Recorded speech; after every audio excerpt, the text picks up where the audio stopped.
Imagine your own kid walking up your driveway, pointing at your motorcycle, and saying dead serious, "I'll take that."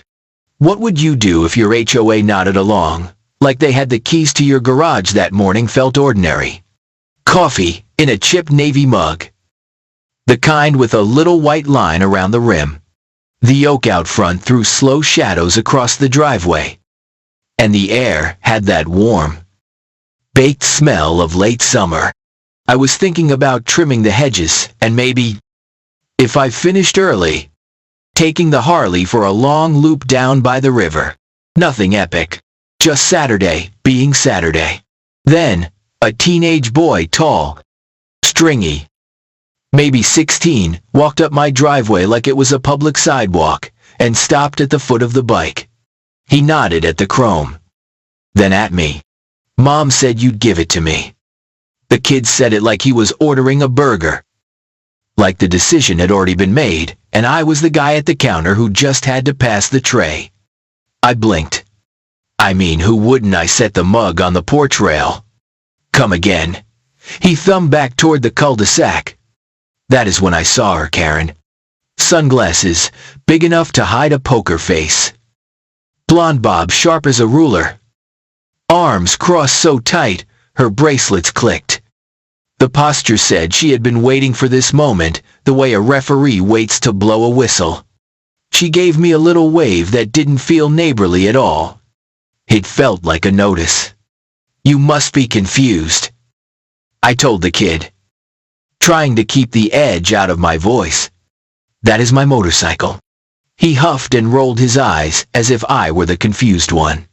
She talked to the board. "You don't ride it anymore. It is an eyesore. And the noise is, like, disruptive." He said the last word, carefully, like he had practiced it. Let me be plain. I ride that Harley every weekend the weather cooperates. I bought her used and rough a dozen years back. Rebuilt the carb with my own 2 hands. Replaced the gasket. Polished the pipes. And rubbed that tank with wax until I could see the sky in it. That bike is not an accessory. It is a heartbeat on 2 wheels. And nobody, especially not a queen bee with a clipboard and her entitled air, was taking it. I walked down the steps. Slow. Like I was stepping into a conversation that needed a thermostat. "Hey, Karen," I said, meeting her at the edge of my grass. Which, by the way, was cut to the exact height the rulebook requires. "What is this?" She did not even blink. "The motorcycle is an eyesore," she said, as if reading off a form. "The board has discussed it. You rarely ride it. It attracts unwanted attention." She glanced toward her son. "We all want what is best for the neighborhood." I suggested a solution. "By solution," I said, "you mean a gift to your kid?" "Exactly," she said, as if I had solved a riddle. "He is turning 17 next month. It would be perfect.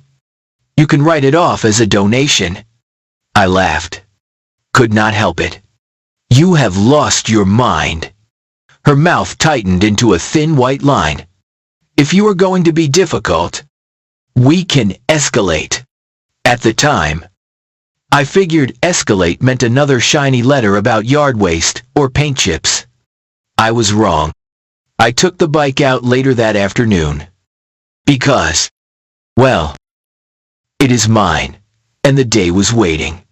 The sun was a warm coin on my shoulders. The back roads were empty, except for a couple of lazy pickup trucks, and an old dog that looked both ways before crossing like a responsible citizen. The engine purred deep and steady. That low song only other riders truly hear. I kept it easy through the neighborhood, because I am not trying to be that guy.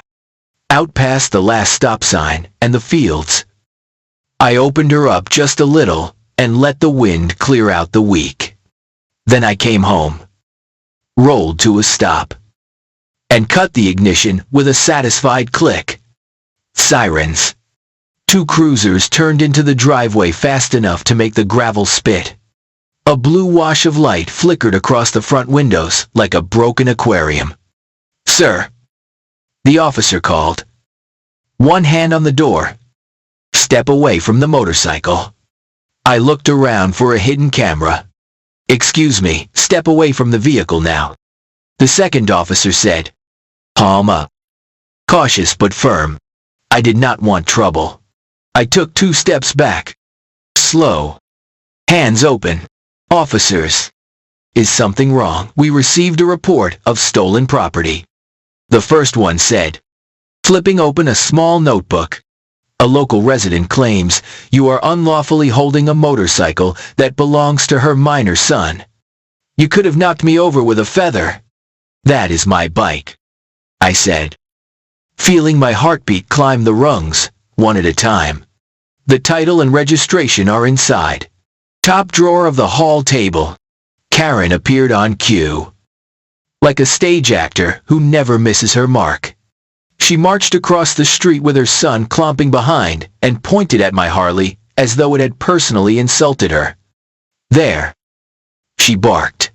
"He promised to give it to my son. Then he reneged. That is fraud. That is theft." "Ma'am," the officer said, "we will verify ownership." He looked at me again.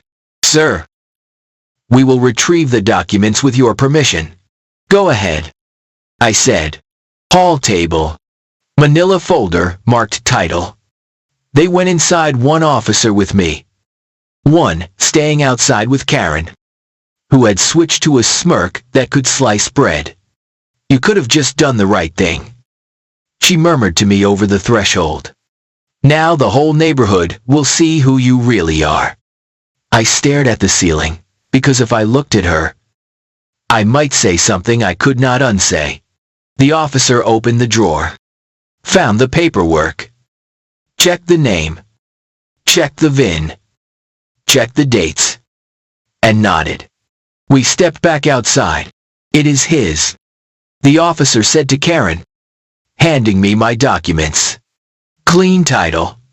His name. Many years." The air went still. Karen's son scowled like the world had broken a promise. "This is not fair," he muttered. "He said I could have it." I said no such thing. I answered, voice flat enough to set a glass on. Karen pivoted so fast, I swear I heard her joints click. "Well, maybe he did not steal it," she said. "But he misled us. That is fraud." The officers exchanged a look that said they would rather be anywhere else. "Ma'am," the first one said, "this is a civil matter. If it is a matter at all." He turned to me, apologized for the disruption, and told us to keep it neighborly. The cruisers left. The blue light faded from my front door. For a brief second I thought that would be the end. I did not know Karen yet. 3 days later, there was a letter taped to my door at a perfect right angle. HOA letterhead. Tidy font. The kind of thing that tries to look authoritative by being boring. It read, "Notice of violation, community disruption, and failure to comply with neighborhood courtesy standards." Translation: Karen had filed a formal complaint. Her note said I had made a false verbal agreement to transfer the motorcycle to her son, that I operated a nuisance vehicle, and that my hostile attitude created a toxic environment. The buzzwords were stacked like a Jenga tower. I wanted to laugh. I also wanted to yell. What I did was sit at my kitchen table, press my palms to the wood, and breathe until my shoulders dropped. This was not about noise. Not really. This was a person trying to weaponize a neighborhood board to pry loose something she wanted. So I called Mark, old friend. Steady voice. Did community outreach with me through the veterans group. Now worked as an investigator in the state attorney's office. I laid it all out, the kid demanding my bike. The police visit. The violation letter. The whole slow burn of it. He listened without interrupting. Then he said, "That sounds like an attempt to use the HOA to force a private property transfer. That is not just harassment. That is flirting with civil coercion. Civil coercion." The phrase clicked into a place in my chest that felt like a deadbolt turning. Mark told me to write a statement. Attach the title, registration, photos, and any footage. Turns out my doorbell cam had captured the boy pointing at the Harley and saying, "Mom said you would give it to me." Gold. I exported the clip, printed stills, and wrote a timeline that started with coffee and ended with sirens. I dropped the packet at the state attorney's office and tried not to check my phone every 10 minutes. A few days later, Mark called. "She filed here, too," he said, like he was telling me about the weather. "Claims you promised, then reneged." We reviewed both sides. It is headed for mediation, but I would not lose sleep. You are not the one under the microscope anymore. Funny thing about truth, it does not always roar. Sometimes it stands very still, while lies scramble for a foothold and then slide off with a squeak. That week, the HOA held its monthly meeting in the little clubhouse by the pool. Usually I skip those because life is short and the chairs are not kind to lower backs. This time I ironed a shirt, collected my documents, and arrived 15 minutes early. The clubhouse smelled like carpet cleaner and old coffee. The corkboard on the wall displayed flyers about recycling day, paint swatches, and a pancake breakfast that had been postponed so many times the date had turned into a rumor. Karen was already there, holding court with 2 board members, gesturing with her whole arm like a weather person, explaining a thunderstorm that only she could see. Her son sat in the corner, scrolling a phone and practicing his disappointed face like it was an instrument. She spotted me and narrowed her eyes. "Oh," she said, "you decided to show. Would not miss it," I told her, and sat in a chair under the one working ceiling fan. Bill, the HOA president, is a quiet man who always looks like he is thinking about fishing. He brought the meeting to order with a polite tap of the little wooden gavel. "New business?" he asked, like he hoped there was none. Karen's hand shot up so fast her bracelet chimed. "I would like to request formal action against Mr. Owens," she said. "Failure to fulfill a verbal commitment, intentional community disturbance, and inappropriate conduct toward myself and my son." Bill adjusted his glasses. "You are referring to the situation with the motorcycle, yes," she said. And then she took off like a runaway shopping cart. She painted a picture in which I had promised a gift to her son, rescinded it, and then terrorized the cul-de-sac with engine noise and, oddly, my visible disregard for aesthetic harmony. She hinted at concerns about his mental state, which made a couple of neighbors shift in their seats. She used the word toxic twice and unsafe once. The performance went on long enough for the coffee in the back to grow a skin. When she finally paused for breath, Bill nodded slowly. "Mr. Owens, would you like to respond?" I stood. I spoke slow because slow sticks. "First, I never promised anything to your child. My doorbell camera shows him on my property saying, and I quote, 'Mom said you would give it to me.'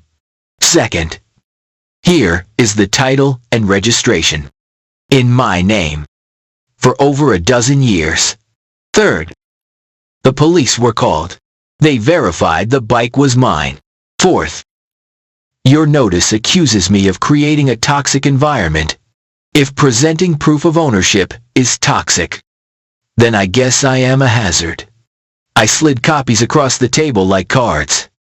"Also, the state attorney's office has acknowledged receiving a complaint and has not found a basis for criminal action against me.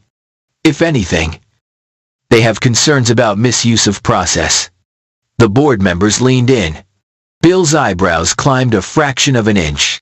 The treasurer, a woman with a careful bun and careful eyes, compared a photo of the VIN to a number on the title and nodded. We were not aware of these details. Bill said quietly, "There is more," I said, and handed over a notarized statement cataloging a pattern of complaint, abuse, paint colors rejected and then approved for other houses, notices taped to doors outside the allowed time window, and a series of emails to other neighbors that, well, let us call them manipulative. The room changed temperature. Not much. Just a notch. People who had been looking at their phones looked up. People who had been leaning back leaned forward. Bill cleared his throat. "We will need time to review these materials," he said. "But on the face of it, this suggests misuse of our complaint process. We take that seriously." Karen tried to speak, but Bill raised a palm like a school crossing guard. "You have had your say," he told her. "Now, please sit." She did not sit. She paced. When the meeting ended, she did not look at me.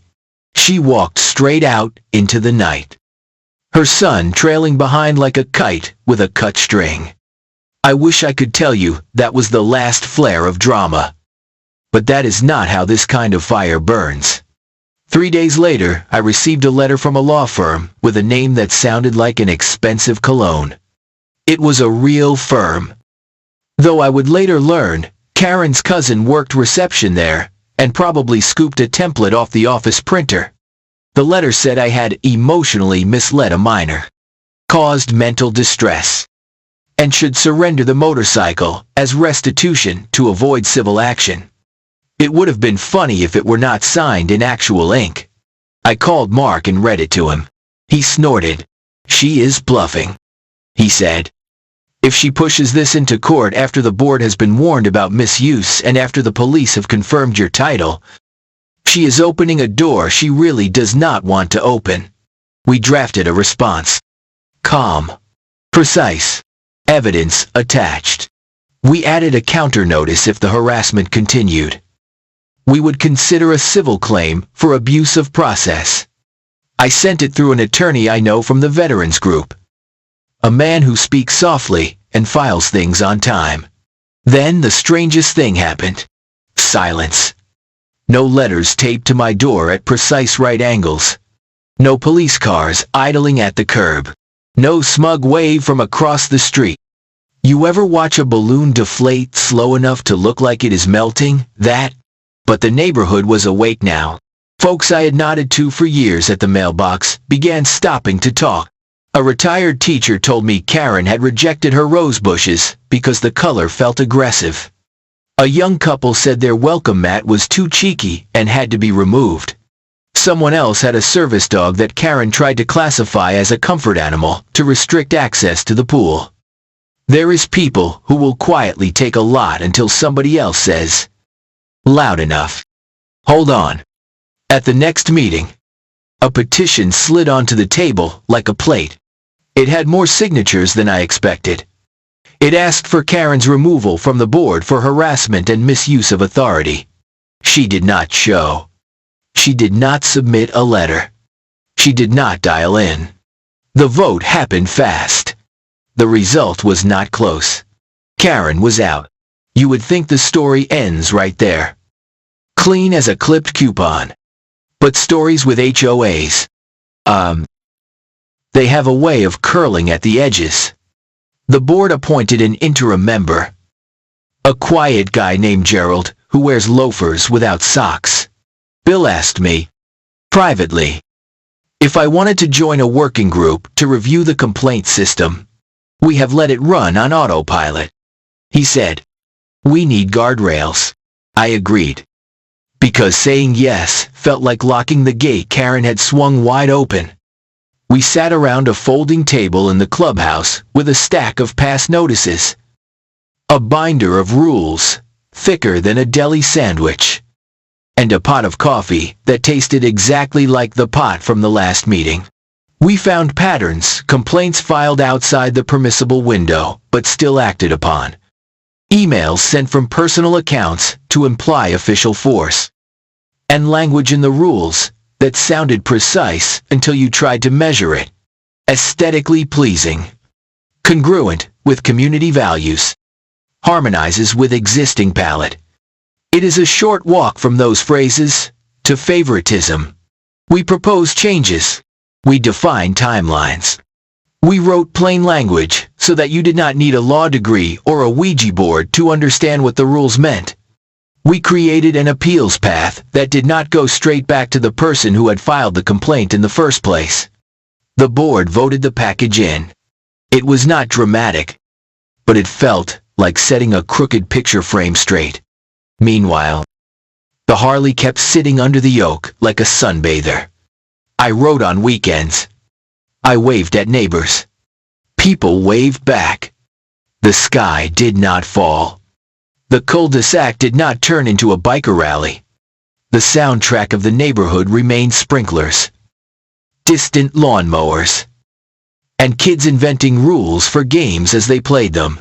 One evening, as the sun folded itself down behind the maple trees, Karen's son walked up my driveway again. For a second, my stomach did that small defensive twist. He stopped before the bike, hands in pockets, hair hanging in his eyes. "Hey," he said. I wanted to say sorry. I waited. He swallowed like the word had a sharp edge. "Mom said you promised," he said. I believed her. I should not have called the cops. That was. He shook his head. Dumb. I studied his face and saw a kid who had been handled like a pawn. Apology accepted. I told him, "Take care of yourself." He looked surprised at the ease of it, like he had expected a lecture.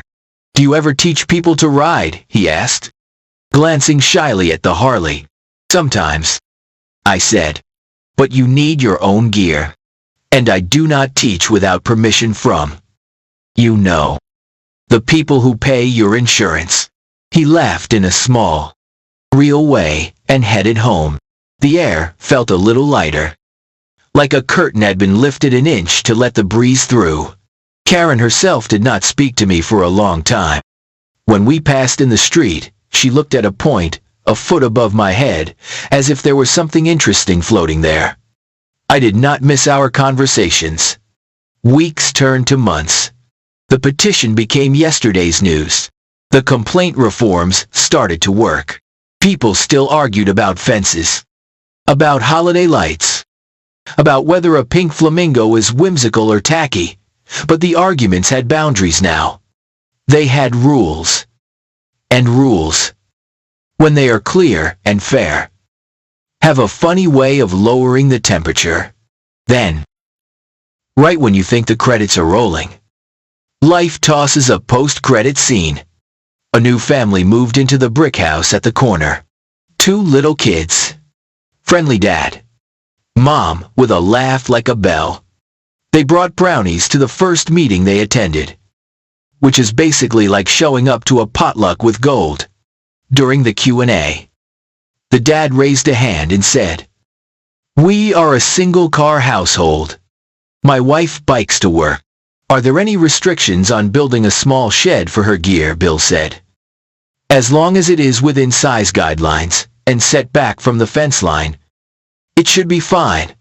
From the back of the room, a voice said, "Define fine." Everyone knew the voice before we turned. Karen. Not on the board anymore, but very much in the room. She sat near the snack table, arms folded like closed blinds. "The guidelines are on page 16. Bill answered, polite but firm. "They were written before sheds got trendy." Karen said, "We should consider how this impacts property values." "We can consider it," Bill said, "and we will do it under the new process. The neighbors within line of sight will be notified. The applicant can make their case. The board will vote. No surprises. No side emails. No verbal agreements. He did not look at me when he said that. And I appreciated it. Karen pursed her lips. But the conversation moved on. The shed was approved later. Painted a soft gray. Tucked neatly behind a maple tree. Almost invisible, unless you were looking for it. The world kept turning. I would love to say, that is the very end. It almost is. But there is one more scene. The one that sealed the lesson in my bones. It was a crisp autumn Saturday. The kind, where the air snaps a little when you breathe, and the sky goes that reckless blue that makes you want to be outside no matter what your to-do list says. I took the Harley out for a long loop river.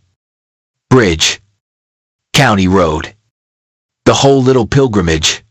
And when I came back, there was a woman waiting by my mailbox. Not Karen. A neighbor from 3 doors down. We had waved for years. Traded small talk about weather and trash pickup. But had never, talked. She said, "Can I tell you something?" And when I nodded, she told me about the time Karen had tried to tell her that her wind chimes were illegal. About the time a notice appeared with a fine that was bigger than her grocery budget. About the night she had cried on the kitchen floor because she had lost her husband in the spring and the chimes were his. And she felt like everything was being taken from her in little legal-sounding pieces. She said, "I thought I had to just accept it." Then she wiped her eyes and laughed. Turns out, I could have pushed back. I just did not know how. We stood there a while. 2 people in a quiet street that looked like a postcard to anybody who did not live there. And we breathed the same cold air and let the silence say what words could not quite carry. If you are waiting for me to say I became president of the HOA, nah. I am not that guy. I am the guy who sits near the fan and reads the packet and shows up when it matters. I am the guy who keeps copies. I am the guy who rides a motorcycle on weekends and nods at kids on scooters. And if you are waiting for me to say Karen moved away, well, she did not. She still lives across the street. She is, to borrow a phrase, harmonizing with community values these days. Sometimes restraint is not a moral awakening. Sometimes it is a calculation. Either way, the outcome is the same. The neighborhood belongs to the neighbors again. Let me, back up and tell you why I am even sharing this. It is not because I love drama. I would rather talk about spark plugs and barbecue rubs. I am telling it because there is a specific way authority gets misused in little places. And once you see it, you start seeing it everywhere. It starts with language that sounds like safety and ends up being about control. Aesthetics. Values. Harmony.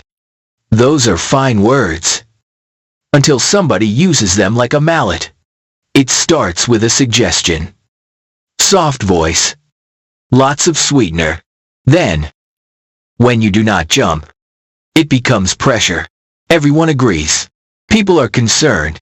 When you still do not jump, it becomes force. Letters.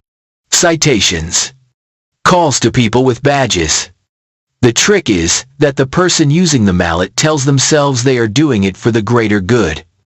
The second trick is that they tell you the same thing. Here is what cut through it for me, sunlight. Not yelling. Not slamming doors. Just light. Documentation. Timelines. Screenshots.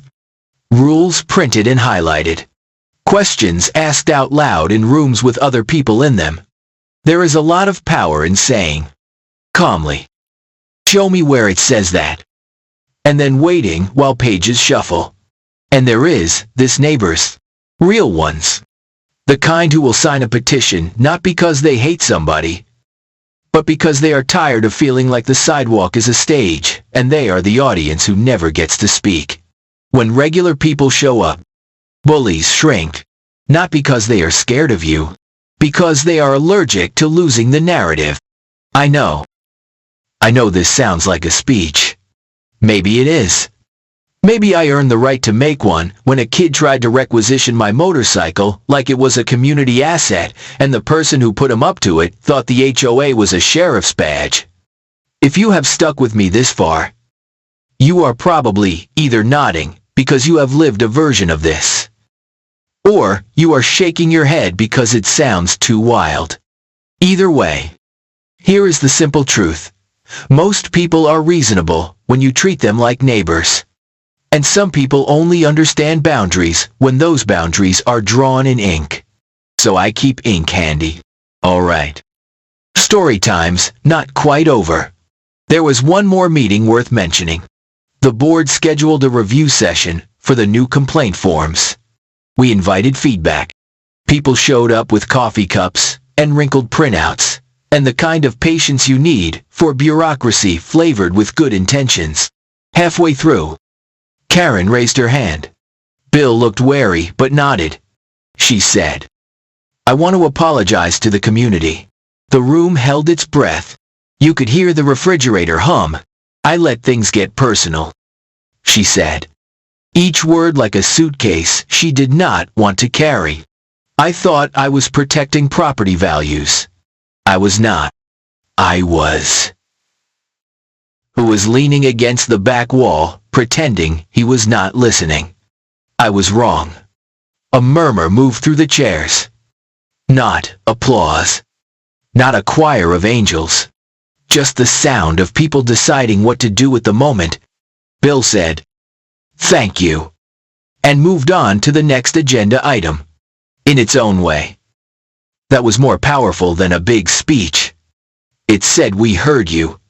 We are not going to make a statue about it. We are going to get back to work."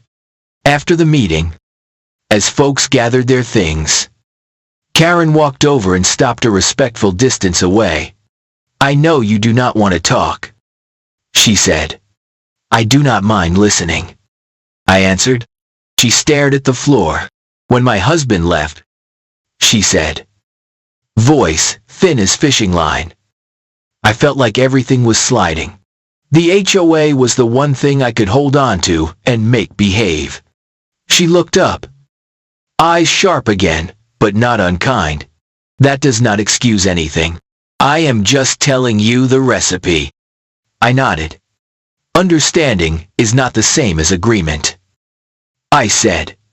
"But I hear you." She left it there. I left it there. Sometimes mercy is just choosing not to add an extra paragraph when the point has already been made. Okay. Let us zoom in on the practical stuff. 'Cause people ask me this all the time. How did you keep your cool? How did you not lose the bike? How did you deal with the HOA without ending up on the 6 o'clock news? Here is my not legal advice checklist. The one I wish somebody had handed me years back. 1. Document everything. Conversations get fuzzy. Paper stays sharp. When the kid said the thing on my porch, I did not know the doorbell camera would become Exhibit A. But there it was. Save emails. Screenshot texts. Write dates.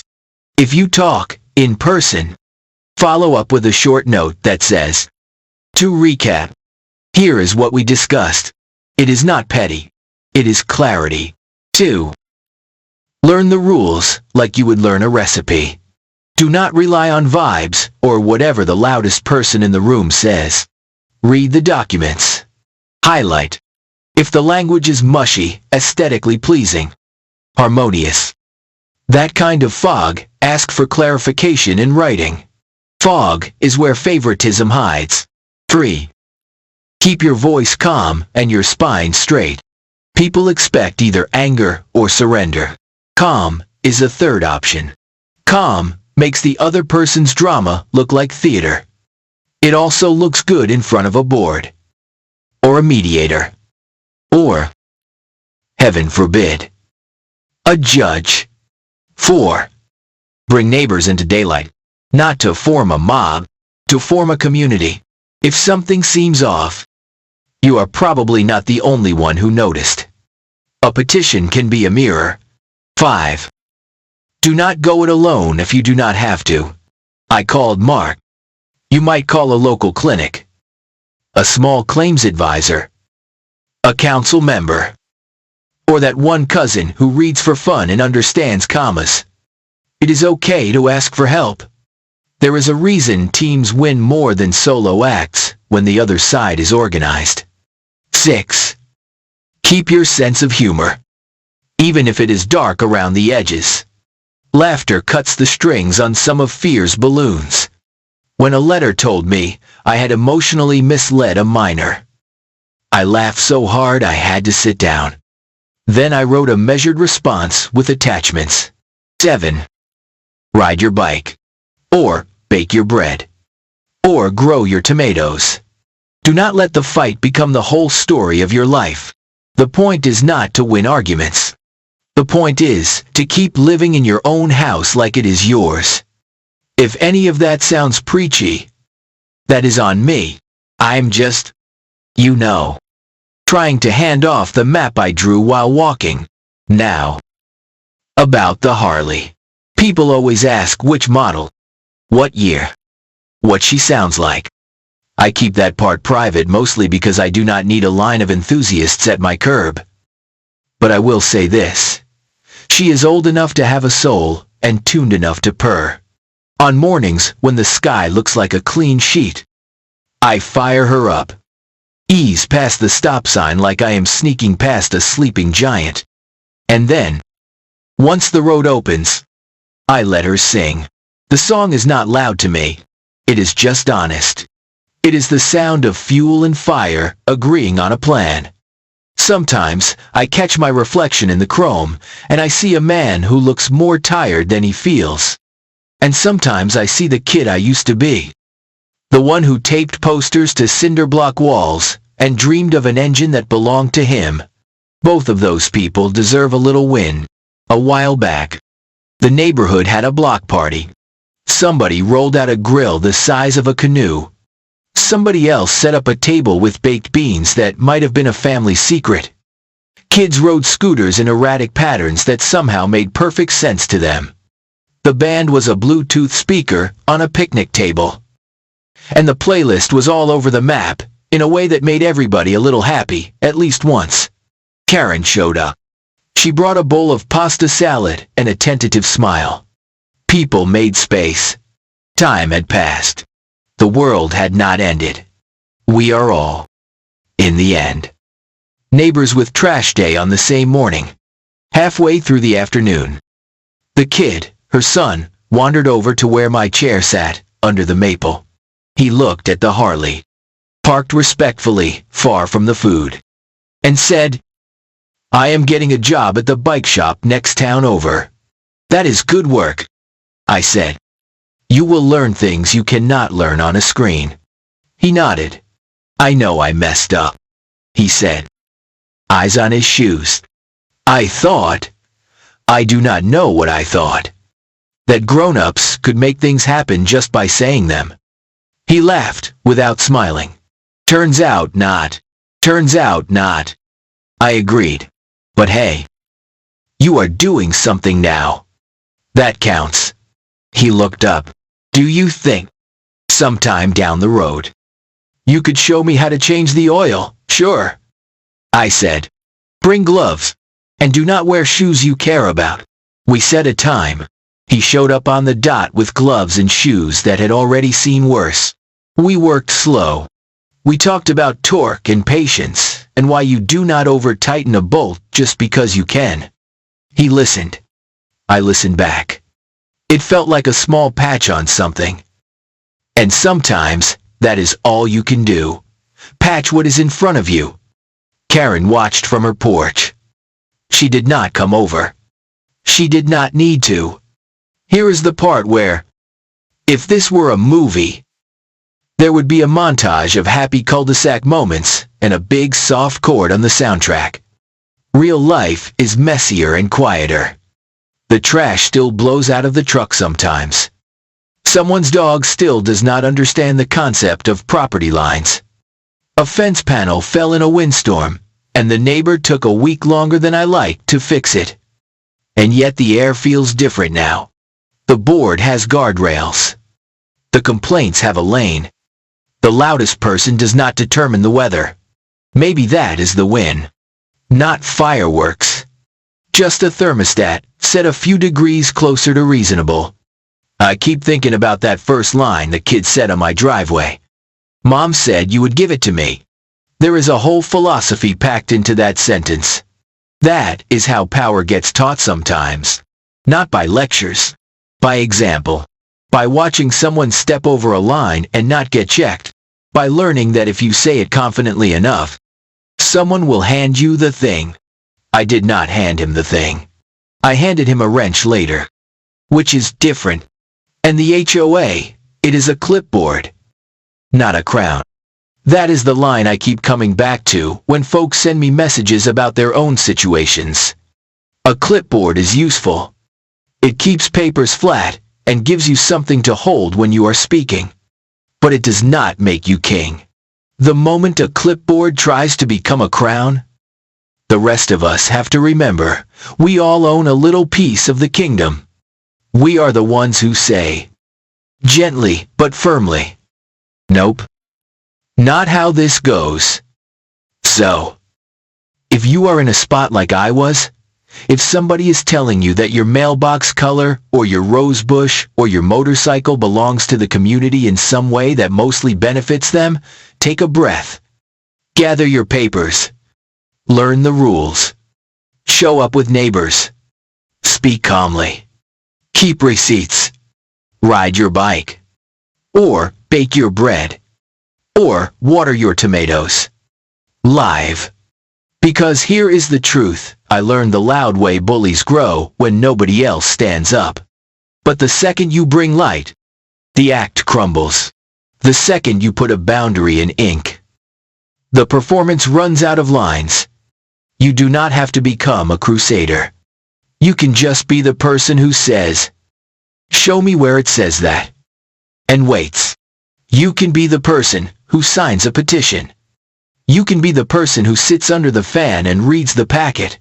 You can be the person who tells a kid, later, that there is more honor in learning a gasket than in grabbing a gift. And if all else fails, if the letters keep coming, if the sirens show up, if the law firm with the cologne name sends you a packet, remember, you are allowed to get help. You are allowed to say, no. Thank you. In a voice that carries. You are allowed to have a motorcycle in your own driveway under your own oak tree. So long as the rules say you can. And if the rules do not say it clearly, you are allowed to ask them to try again in English. So tell me, what would you have done?